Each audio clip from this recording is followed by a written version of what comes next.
In 1923, at his clinic in Zurich, a young patient sat across from Jung. At first glance, everything seemed flawless, intelligent, impressive, persuasive, the kind of person whose eyes embraced you while listening. Yet as the sessions went on, Jung noticed something strange in the person's surroundings.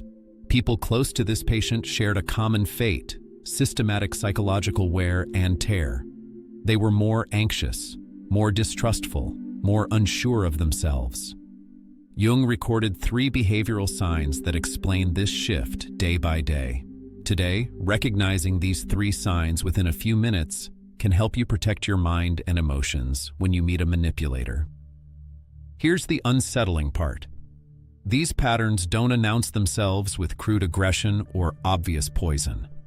On the contrary, they approach with fine politeness, measured warmth, and an almost flawless social intelligence. Most people expect toxic signals to be loud, so they miss the quiet, counterfeit ones.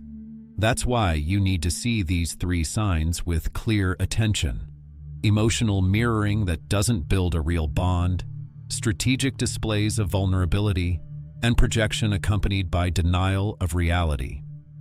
Now let's unpack each of these 3 signs with concrete scenes from daily life, inner signals, and small tests. Listen not to accuse someone or to turn paranoid, but to grow your awareness and make freer choices. As Jung would put it, the greatest danger is to be unaware. The first sign: emotional mirroring without authenticity. In Jung's notes, this pattern appears as false empathy, where the person in front of you reflects your feelings back almost perfectly. They catch your tone of voice, copy your words, match your micro-expressions within seconds. You feel listened to. You may even think, they understand me better than I understand myself. Yet a faint emptiness moves through your insides. It's as if the conversation has no soul, as if something is being taken from you while nothing is being given back. Imagine a first date in a cafe. You're talking about pressure at work, and the other person furrows their brow exactly like you and says, "It really isn't fair for you to carry this much." Then, the moment your sentence ends, they use your emphasis on fairness to open space for themselves. That's exactly why I stepped in and took over some responsibilities on my team. The empathy sentence isn't a bridge, it's a lever. It lifts the talk from your feeling and sets it down on their agenda. At the end of the meeting, you're left with an ambiguous taste somewhere between "I was understood" and "I was steered." Where do you catch the difference between real empathy and false empathy? False empathy is like a switch that flips off when the goal is reached. The moment the person no longer needs something, the warmth drops. Replies to your messages grow sparse.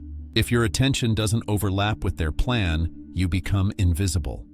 Genuine empathy, by contrast, creates a bond and has continuity. Yesterday your day was bad, today it's good.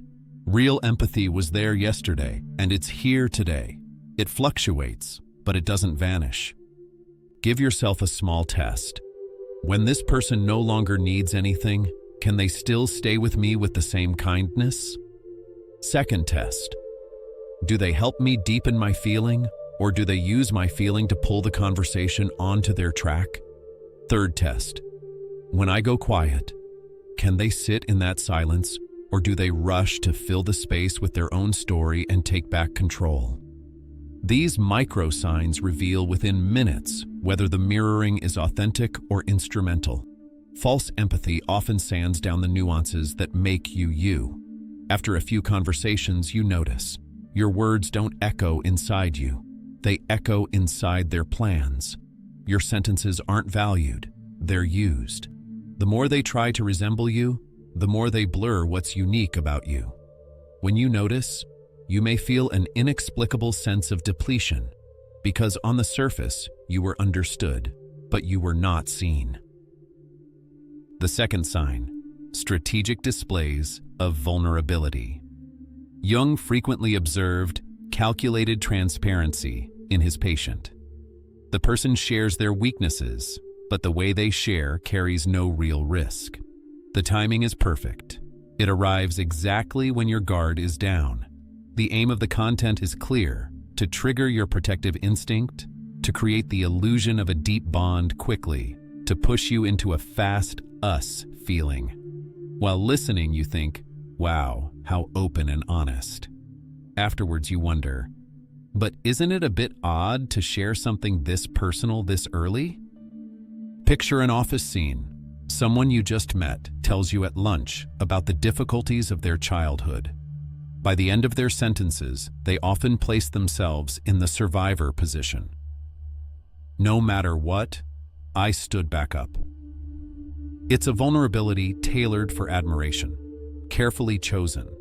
Rather than softening into closeness, it rises through the story to create impact. A week later, you tell them about your own struggle. They listen, nod, say, I understand, then quickly steer back to their similar experience. Your vulnerability becomes a backdrop on their stage. Real vulnerability has 3 simple indicators. First, it deepens over time. It doesn't explode all at once. Second, it flows both ways. It doesn't open up merely to extract information from you. It also puts itself on the line in truth. Third, it respects boundaries. It's independent enough to say, if you don't want to share, that's okay. In strategic vulnerability, timing is just right. Direction is one way, and boundaries are stretched to bring us closer. Ask yourself, when the topic nears my personal space with this person, do they stir curiosity in me, only to fill that curiosity with their own narrative? Another indicator: do their disclosures point to an ongoing, unresolved matter within them, or do they present as a smooth, finished hero's tale? Strategic vulnerability creates a sense of debt in you. You feel as if you too now have to open up. Real closeness doesn't indebt you, it invites you. The third sign: projection followed by denial of reality. What Jung called active projection is when a person sticks onto you with absolute certainty what they cannot accept in themselves. You're selfish. You're controlling. You always do this. What's being said is usually their own shadow. And here's the more striking part. Even if you lay out concrete examples, dates, messages, they don't change their mind. In fact, they believe even more strongly. Because projection isn't just a way of speaking. It's a deep defense mechanism that protects the self. Think of a dinner. You say in a calm tone, "The way you said that hurt me." The other person immediately replies, "See, you're dramatizing again." Even your calmness gets labeled drama. You take one more step, and in those messages the other day, this time you hear, "You're misremembering." Your mind gets confused, facts blur, and eventually you doubt yourself. Am I exaggerating? This is the most effective outcome of projection glued to denial. It cuts you off from your inner compass. A small test for projection. Is the other person handing down firm verdicts about your inner state? You are this. Your intention is that. Do these verdicts meet your curiosity with curiosity or with defense? Do you hear, "I see, that's possible," or do you hear, "No, you are like this"? Second, what is their relationship with evidence? When you present something concrete, does the subject get changed? Does a quick joke, a brief victim move, or a sudden attack scatter the focus? Third, repetition. Does this pattern show up not only once, but again and again in different contexts? Why are these 3 signs so powerful? Because most of the time they operate unconsciously. A person doesn't devise a conscious plan to be manipulative. They don't even want to appear that way. These are automatic strategies developed over years in response to pain. Catch, wrap, steer, open, indet, bind, project, label, deny. They don't carry the guilt of a deliberate lie. That's why they're convincing. They take what they feel to be reality and they defend what they say as truth. Your struggle comes from here. You're not facing someone who's simply lying, but someone who believes their own story. Modern observations show that this invisible pressure leaves traces at the level of the nervous system. If you live with such patterns for a long time, your body enters a vigilant mode. Your sleep becomes shallow. Even small stimuli startle you. The fear of making a mistake weighs on your choices. Your inner voice grows harsh. Again, you couldn't do it. There's something wrong with you. If you look into the dictionary of that inner voice, you'll often find the other person's phrases. So how do you protect yourself? Jung's foundational practice was conscious observation. Not a paranoid state of alertness, but a calm, curious, data-gathering awareness. First step, trust your inner experience. When someone speaks with certainty about your intention and it doesn't match what's inside, note the mismatch. Say to yourself, the data inside me doesn't say that, and pause. Second step, track the pattern of consistency. Can they remain reasonable on good days and on hard days? Or does the light go out as soon as their need ends? Third step, watch what happens when you set a boundary. A healthy person notices it, adjusts, and respects it. A manipulative pattern pushes, speeds up, and opens the ledger of debts when faced with a boundary. Build a practical protocol for everyday life. Make it simple enough to use in the first hour of meeting someone, but flexible enough to work in the deep moments of relationships. 1. Separate feeling from fact. I'm hurt is a feeling.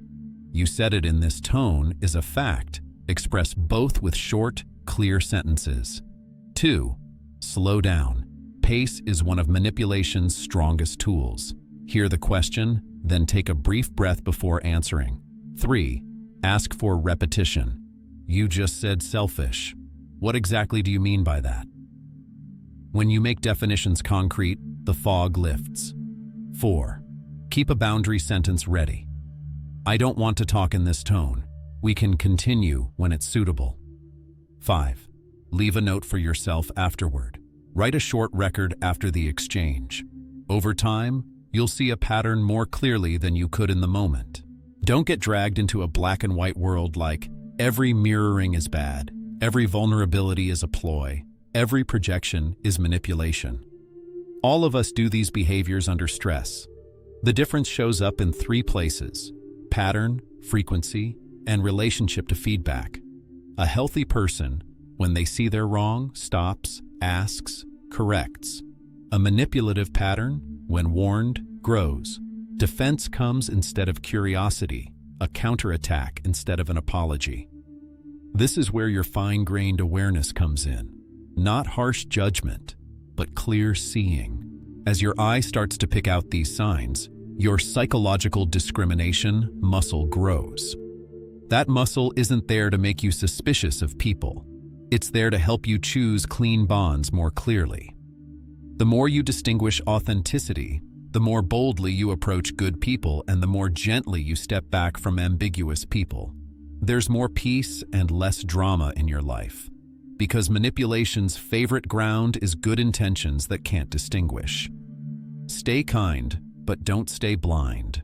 One more scene, a new team project. The person carefully listens to everyone in the first meeting, summarizes sentences, sprinkles in small objections. As the meeting ends, they say, I heard everyone's needs. Let's start with this plan. The plan seems to carry pieces of everyone's words, but the center holds their agenda. The next day, you set a small boundary. I may not be able to finish this part this week. The reply, but we decided this together yesterday. You gave your word. The team trusts you. The words together and trust are quickly deployed to create debt and pressure.